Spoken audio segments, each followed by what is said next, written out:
केदारी, तुम पागल हो गए हो क्या? यहाँ अमेरिका क्यों आ गए?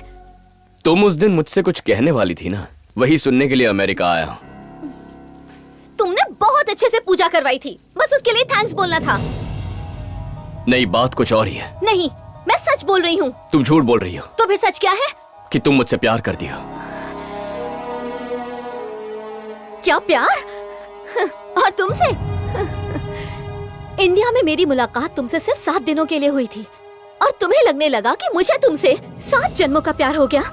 मैं जानती हूँ कि दादाजी तुम्हें पसंद करते थे, पर ये मतलब नहीं कि मुझे प्यार हो गया। मेरे हंसी मजाक को तुमने प्यार समझ लिया। यकीन नहीं होता। तुम्हें यकीन हो ना हो कोई फर्क नहीं पड़ता, और ना ही मैं तुम्हें यकीन दिलाना चाहती हूँ। प्लीज यहाँ से चले जाओ।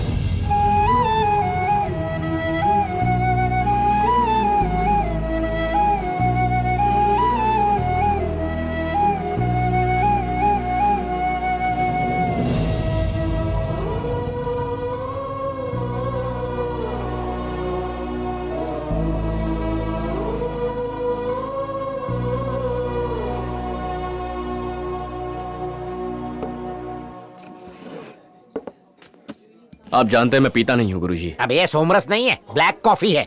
पता है हमारे जमाने में लोग देवदास बनते थे। आज की जनरेशन को मल्टीसिम चाहिए, एक एक्सपायर्ड तो दूसरा एक्टिव।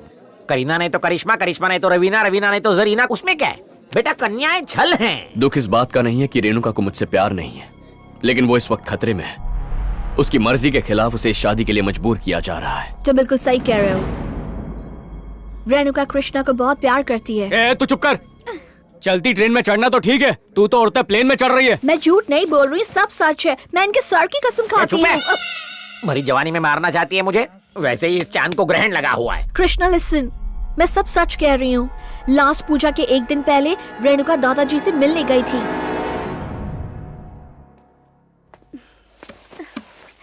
दादाजी। क्या बात है बेटा? क्या आप मेरी एक बात मानेंगे दादाजी? बेटा तुम्हारी कोई बात मैंने कभी टाली है भला? बोलो क्या बात है? असल में मुझे किसी से प्यार हो गया है दादाजी। अरे वाह, कौन है वो लकी? उसका नाम केदारनाथ है। केदारी, वो पंडित? हाँ। अरे तो फिर लकी वो कहाँ हुआ? लकी तो तुम हो। अगर फादी ही करनी है तो मेरा बेटा है ना, कांटे लगे उसमें। करोड़ों की प्रॉपर्टी हवन करने वाले पंडित के हवाले करोगे और हम लोग मंजीरे बजाएंगे। खाल खींच लूंगा तेरी। इसकी फादी मेरे बेटे से ही होगी। मैं पहले भी ये बात कह चुकी हूँ, मैं उससे शादी नहीं करूँगी। तुम लोगों पर हमला करवाने वाला मेरा बेटा है। क्या कहा? दौलत के लिए तुम लोग मेरी पोती को जान से मारना चाहते हो? छी! गुरुजी, गुरुजी, आपको मफत में एक सलाह देता हूँ। करोड़ों की प्रॉपर्टी को दान पेटी में नहीं डालते। वो कहावत सुनिए ना, कुत्तों को घी हजम नहीं होता, घी को खिचड़ी में ही रखो। रेणुका की शादी इनके बेटे विक्की से करा दो। आप गुरुजी हो, मेरे गुरुजी, और आपकी बेटी मेरी क्लाइंट हुई कि नहीं? पर इसकी फीस नहीं लूंगा, एग्रीमेंट साइन कर दो।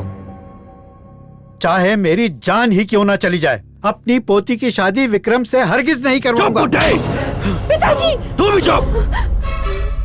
आपको शर्म नहीं आती? दादाजी पे हाथ उठाया। तू भी ले। सबके सामने चुप रहता हूँ तो मुझे राम समझ लिया? रावण हूँ मैं, मार डालूंगा सबको।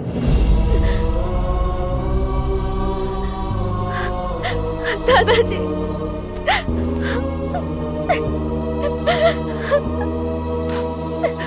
आज के बाद इस घर में सिर्फ मेरा हुक्म चलेगा। उस पंडित का सर काट डालूंगा मैं। कुटी रहने दो, बहुत खर्चा हो जाता है। अगर उस पंडित को जरा भी नुकसान पहुंचाया तो कोर्ट में जज साहब केस की तारीख पे तारीख निकालेंगे, और अगर चालू पूजा को बीच में रोक दिया तो मीडिया वाले इसे उछालकर एक से दूसरे की तीसरी स्टोरी बना देंगे, और उसके बाद मैं कोट पहनकर कोर्ट के चक्कर लगाते थक जाऊंगा। इसलिए होम हवन हो जाने दीजिए, फिर उस पंडित के प्रेम ग्रंथ के पन्नों को ये वकील चने वाले को बेचेगा। आया समझ में? दादाजी उस इंसल्ट को याद करके रोते रहे, और उसी दुख में हवन के समय उनको हार्ट अटैक आ गया। और उस दिन के बाद मुझे और रेणुका को एक कमरे के अंदर कैद रखा गया। यानी कि उस दिन दादाजी हवन के धुएं के कारण नहीं मरे, अपने दामाद के दिए हुए दुख से मरे। अरे वजह कुछ भी हो, हमको क्या करना तू है? चुप रहे। इतना सब होने के बाद भी रेणुका विकी से शादी क्यों कर रही है? दादाजी की अस्थियों के लिए।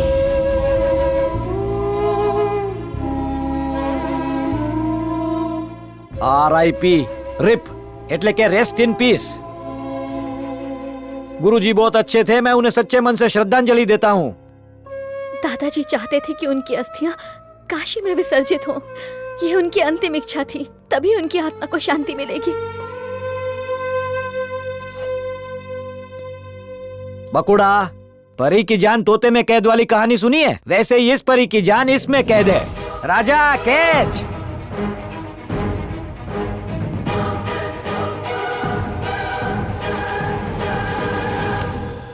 राजा, ये अस्थि फौरन विकी के पास अमेरिका भेजो, कार्गो से भेजो। ठीक है। ये सब क्या है? ये गलत है। आवाज नीचे। अगर अपने दादा की आत्मा को मुक्ति दिलाना चाहती हो तो पहले मेरी एक बात माननी होगी। यह क्या? रेणुका, हिसाब एकदम चोखा है। एक हाथ दो, एक हाथ लो। कान खोलकर सुन लो, साफ साफ कहता हूँ। समझ में आया इसके लिए गुजराती में? विकी साथे लगन कर अस्थि नी लोटी तारी। वहाँ जैसे ही फेरे होंगे यहाँ अस्थि दे देंगे, फिर सीधा काशी। मैं ये शादी नहीं करूंगी। तो ठीक है, इन अस्थियों को काशी में नहीं गटर में विसर्जित करेंगे। ये जबरदस्ती है। वादी तो अब होके रहेगी। सिर्फ और सिर्फ दादाजी की अस्थियों के लिए रेणुका विकी से शादी के लिए रेडी हुई है। अरे ये कैसी फिर होती है? अस्थि के लिए किसी की भी बस्ती बसा देगी। अस्थि को बहाने से मतलब है ना। अस्थियों को किधर भी बहा दे, क्या फर्क पड़ता है? ए, चुप रहो तुम दोनों। हमारे लिए वो सिर्फ अस्थियां हो सकती हैं, पर रेणुका के लिए वो दादाजी की आखिरी ख्वाहिश है, और उस ख्वाहिश के लिए वो अपनी इच्छाओं का गला घोटने के लिए भी तैयार है। ये बात रेणुका की अच्छाई दिखाती है। पर ये विकी अच्छा आदमी नहीं है। मुझे इस बात का डर है कि शादी होने के बाद वो रेणुका को मार देगा। मेरे जिंदा रहते ऐसा कभी नहीं होगा। आज से रेणुका की सुरक्षा मेरी जिम्मेदारी। सुरक्षा की बात ऐसे कर रहा है जैसे LIC एजेंट है। वहाँ हमारी मौत इंडिया से अमेरिका के लिए उड़ान भर चुकी है।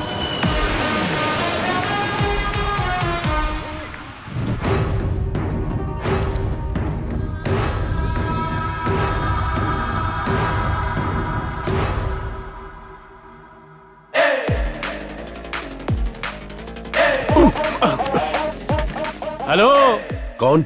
एयर होस्टेस के सामने धक्का मार रहा है, सॉरी तो बोल के जाना।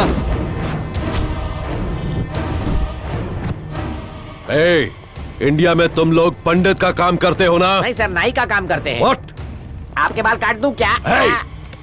सर, आपका सामान जा रहा है। ए, मेरा सूटकेस, ए, मेरा पासपोर्ट। मरने वाले को पासपोर्ट की क्या जरूरत है? ऊपर एंट्री फ्री है। ए, इंडिया से तुम्हें मारने का मुहूर्त निकलवा के आया हूँ। पहले अपनी भाषा साफ कर। कोई सा को फा बोलता है क्या? फुदर जा, चल उधर जा।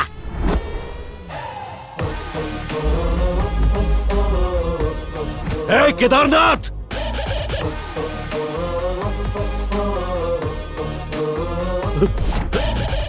I will kill you. Hey, leave me. Hey, leave me. Hey, जान ले लूंगा तेरी, छोड़ूंगा नहीं तुझे। देख लेंगे। छोड़ो मुझे। Thank you. मेरी शादी में तुम्हें जरूर आना है। ओके। यप। हाँ। एक एक करके आपकी शादी की सारी तैयारियां कर ली। गुड। देखिए, अपने इस चेले की एक खास खूबी बतानी थी। मुझे लज्जा आ और रही मुझे है। नहीं आ रही है, मुझे बोलने दे।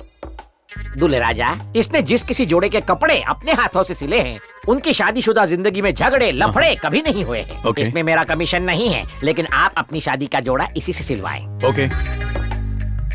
विद्या, कौन बुलाया मुझे? दुल्हन के सारे जोड़े केदारनाथ ही तैयार करेगा, और वो बॉडी का नाप भी लेगा। हाँ, मेरी बॉडी का नाप? अरे तेरा नहीं रे मोटी, मैं रेणुका की बात कर रहा हूँ। ओह, हे पंडित जी, आइए मेरे पीछे पीछे आइए।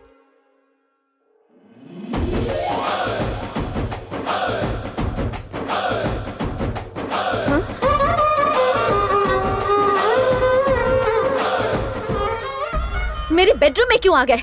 विक्की ने देखा तो मार देगा। उस विक्की ने भेजा है तुम्हारे पास इस पंडित को। क्या? उसने कहा इस पंडित का हाथ बहुत लकी है, इसलिए यही तुम्हारा मेजरमेंट लेगा, और तो और तुम्हारी शादी की ड्रेस भी यही बनाएगा। पंडित जी, मैं बस टर्न हो जाती हूँ, तुम अपना काम कर लो।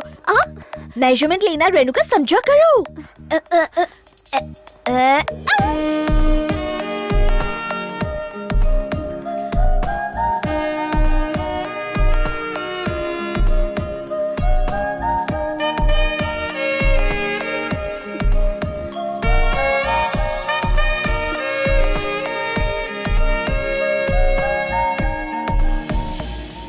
मैंने तुमसे दूर जाने को कहा और तुम हो कि मेरे करीब आते जा रहे हो।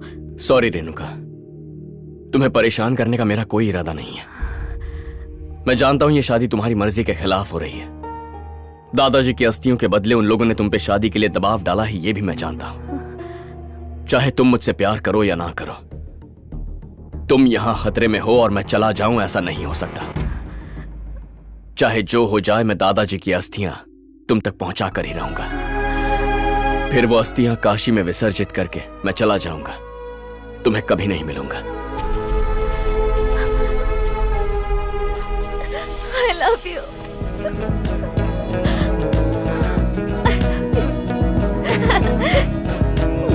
मैं बाहर वेट कर रही हूँ।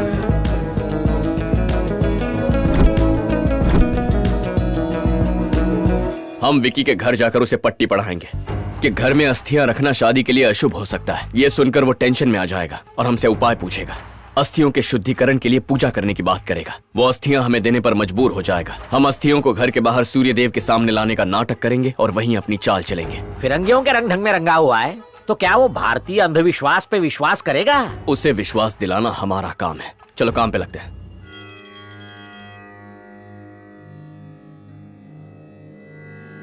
दूल्हे राजा, आपकी शादी में कोई विघ्न ना आए इसलिए माइनर पूजा रखी थी। आरती लीजिए।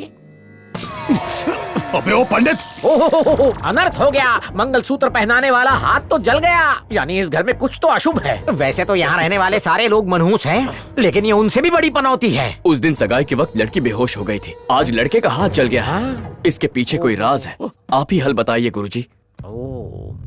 इसे पकड़ो, गिराना मत वरना भाग्य जल जाएगा।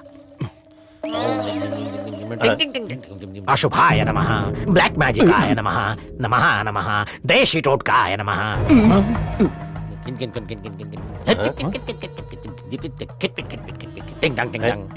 ला इधर। ब्लैक मैजिक, इस घर में कोई पापी शक्ति है। क्या घर में कोई बहुत बड़ा झोल है, आई मीन दोष है। दोष है? क्या मतलब? यूं तो पूरी दुनिया ही झोल है, पर आपके घर में सुपर डुपर झोल वाला दोष है। कैसा दोष बताइए ना। दोष यानी इंग्लिश में उसे बैड लक कहते हैं। कोई